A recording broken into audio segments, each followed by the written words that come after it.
ఏటైంది దీనికి?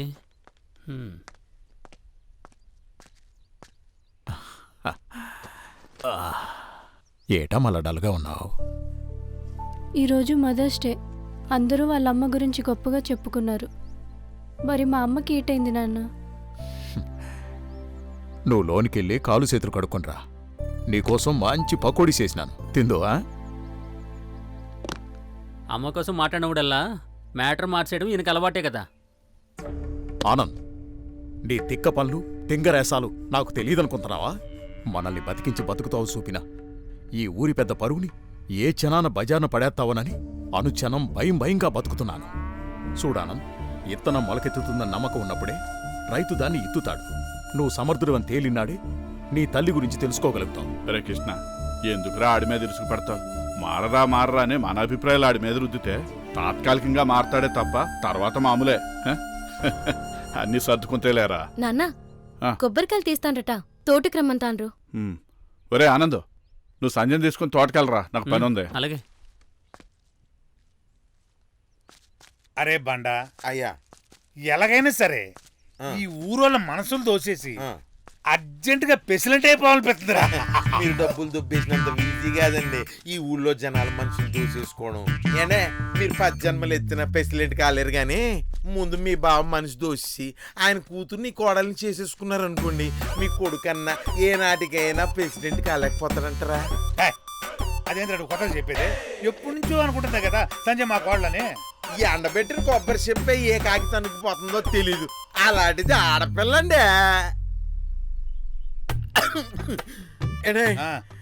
ఆల్రెడీ రాళ్ళల్లో ఇసుకల్లో రాసేసుకుంటున్నారు. ఎవరురాది? అడు చూడండి. అయ్యి బాబోయ్, అరే వాళ్ళు ఏటని మాట్లాడుకుంటాండ్రు? ఎప్పుడు నీ తిక్క వేషాలు తింగర్ పనులు తప్పితే మా బావతో నాకు ఐ లవ్ యూ ఎప్పుడు చెప్పిస్తావురా? ఊరే, నన్ను తోటల్లోను తుప్పల్లోను తెగ తిప్పేస్తున్నావు కానీ నాకెందుకు ఐ లవ్ యూ చెప్పి ఆలింగ్ చేసుకుంటలేవురా అని అనేస్తాను. అయ్య బాబోయ్, మరి ఆడేటరా అనేస్తాడు. అవసరమైతే నా అనుష్క ఫ్యాన్ నేను వదులుకుంటాను, కానీ నీకు నీ బావుకి పెళ్లి చేస్తేర్తానే, నన్ను నమ్ము. అయ్య బాబు, ఆడనేస్తానండి. పోసే, మన ప్రేమను బతికించుకోవడానికి నా ప్యానాలన్నీ ఇచ్చేస్తాను, మన ప్రేమను బతికించుకుంటానే పండించేసుకుంటానే అని నన్ను నమ్మని అంటున్నాడు. అయ్యో బాబోయ్. అయితే అర్జెంటుగా ఈ మ్యాటర్ మా బావు పోస్ట్ చేసి ఆడో నేను తేల్చేసుకుంటాను. తేల్చేసుకుంటా వస్తాను బావా. అయ్యా రాఘవనాయుడు గారు, ఈ నెల 13వ తేదీన మహాశివరాత్రి. ఇక 2 రోజుల ముందుగానే ఉత్సవాలు ప్రారంభం కావాలి. 50 సంవత్సరాలకు ఒకసారి జరిగే అమ్మవారి మహోత్సవాలు కూడా ఈ సంవత్సరంలోనే రానున్నాయి. కనుక మీ పెద్దలందరూ ఆలోచించి తగు నిర్ణయం తీసుకోవాలి. అలాగే పంతులు గారు, ఊళ్ళో పెద్దలందరితో పంచాయతీ పెట్టి ఏడ్ చేయాలో ఎలా చేయాలో నిర్ణయించుమా. బావా బావా, రా బావా, కూకో. నేను కూకోడానికి రాలేదు. ఇదిగో, మీరు కాఫీలు టీలు తాగేసినారా? మీరు బయటకు వెళ్తే మేము కుటుంబ విషయాలు మాట్లాడుకోవాలి. ఎలాండి? మీరు బయలుదేరి, నేను మళ్ళీ మాట్లాడతారు. ఏటమ్మా? ఏమో అన్నయ్య, నాకు తెలీదు. హడావిడిగా తీసుకొచ్చేసారు, వచ్చేసాను. ఏటి బావా, ఏటా కంగారు? ఇదిగో, పాలకొచ్చి గ్లాస్ దాచడం లాంటివి నాకు నచ్చవండి. ఈ సంవత్సరం నా కొడుకు పెళ్లి చేయాలనుకుంటున్నాను. నీ కూతుర్నిచ్చి చేత అవ్వలేదని కన్ఫర్మ్ చేసుకుందామని వచ్చాను. ఏటి బావు ఈ అసందర్భమైన మాటలు? వాళ్ళు ఇంకా చిన్నపిల్లలు చదువుకుంటున్నారు. ఆ సమయం వచ్చినప్పుడు వాళ్ళిద్దరూ ఓకే అనుకున్నారనుకో, ఎవరు కాదంటారు చెప్పు? ఇలాంటి డొంక తిరుగుడు దాగుడు ముద్ర సమాధానాలు వద్దు బావా. ముక్కుసూటిగా అడుగుతున్నాను, ముహూర్తాలెట్టే సమాధానమే నాకు కావాలి. కన్నబాబు గారు, పిల్లలు ఇష్టపడితే కాదన్నని పెద్ద ఆయన చెప్తున్నారు కదా, ఎందుకు ఆయన మీద విరుసుకుపడుతున్నారు? ఆ సార్లండి మీ సూక్తి ముక్తావాలి. సొంత మూడు సచ్చి ఎడుతుంటే రంకు మూడు రారా అని పిలిచినాడట. నాకు వాళ్ళు నేను ఎడుతుంటే మధ్యలో మీరు రామాయణ ప్రవచనాలు ఏటట. ఏటి బా వాళ్ళు ఇరుసుకుపడతావు? ఆయన మాత్రం ఏమన్నాడు? నేనన్నమాట కదా ఆయన అన్నది. తెలుస్తానే ఉంది. అయినోడికి అప్పడాలతోటి, కానోడికి కోడి పొలవతో భోజనం పెట్టడం అంటే ఇదే మరి. ఎగిరొచ్చిన ఎంగిలేక మీద ఏగవాళ్ళ ఊరుకోవు గాని బంధువుల మీద బలికోరే బలి పడినా పర్లేదు నీకు. ఏటండి ఇది, పిచ్చెక్కిందా మీకు? అవును, పెంట మీద ఉన్న ఇంట్లోకి, ఇంటర్లోని ఈదులోకి దూసేస్తే ఎక్కడా పిచ్చి? ఇదిగో ఇప్పుడే చెబుతున్నా, మీ అన్నయ్యతో మాట్లాడి మనకు అనుకూలంగా ఏదో ఒకటి చెయ్యి, లేకపోతే నిన్ను పిచ్చిగానే. ఆయన గురించి తెలిసిందే కదా అన్నయ్య. రావదినా, ఆ మదీసిన గంధము 5 బొట్లకే సాడడం లేదు. అభిషేకం ఎలా చేస్తామని ఎవడో శ్రీమంతుడు అగ్ర హీరోయిన్ల స్థాయిలో అనుష్క. చూడరా ఒకసారి.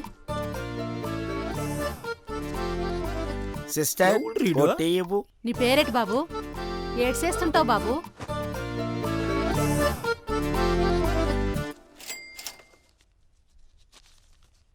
చేంజ్ లేదు బాబు. ఉంచుకో. రేయ్ 500 ఇస్తున్నాడు రా. ఇటు ఎవడో బాగా డబ్బున్నోళ్ళ ఉన్నాడు. ఇది పట్టుకొని మనం విగ్రహం కట్టేయాలా? సిస్టర్ దీన్ని రేయ్ దీన్ని వాడండి. స్వచ్ఛ భారత్. నిజంగానే డబ్బున్నోడు రా. ఫాలో అవుతాం. రండి రండి రండి. పదండి పదండి. పద. అయ్యా, ఏటా జరిగే శివరాత్రి ఉత్సవాల్లాగే ఈ సంవత్సరం 50 ఏళ్లకోసారి వచ్చే అమ్మవారి ఉత్సవాలు కూడా ఘనంగా జరిపించాలి. అమ్మవారి ఉత్సవాల విశిష్టత ఏమిటంటే, ఈ ఊరి సాంప్రదాయం ప్రకారం ఉత్సవాల మొదటి రోజున ఊరందరూ సూచించిన ఒక వ్యక్తి ఈ ఊరి కోసం ఒక కోరిక కోరుకుంటే అది తప్పక నెరవేరుతుందనే నమ్మకం ఉంది. ఇక తదుపరి ఏం చేయాలో మీ పెద్దలే ఆలోచించండి. ఇప్పుడు అమ్మవారి ఉత్సవాలు చెయ్యాలనంటే చాలా ఖర్చుతో కూడుకున్న విషయం. ఈ 50 సంవత్సరాలకు ఒకసారి వస్తాయి. అవి మనం ఘనంగా చేద్దామా. ఇకపోతే మనం ఏటా శివరాత్రి ఉత్సవాలు కూడా చేస్తాం. అవి ఈ సంవత్సరం మామూలుగా చేసేస్తామని నేను అనుకుంటున్నాను. ఎందుకంటే మీ అందరికీ తెలుసు, ఇప్పటికింకా గుడి నిర్మాణ పనులు పూర్తి కాలేదు. అవి పూర్తి కావాలంటే ఇంకా చాలా డబ్బు అవసరం అవుతుంది. మరి మీరు ఏటంటారు? ఏటనేది 6 రోజు ఆకలితో ఉండండి, 7వ రోజు అరిసెలతో భోజనం పెడతానంట.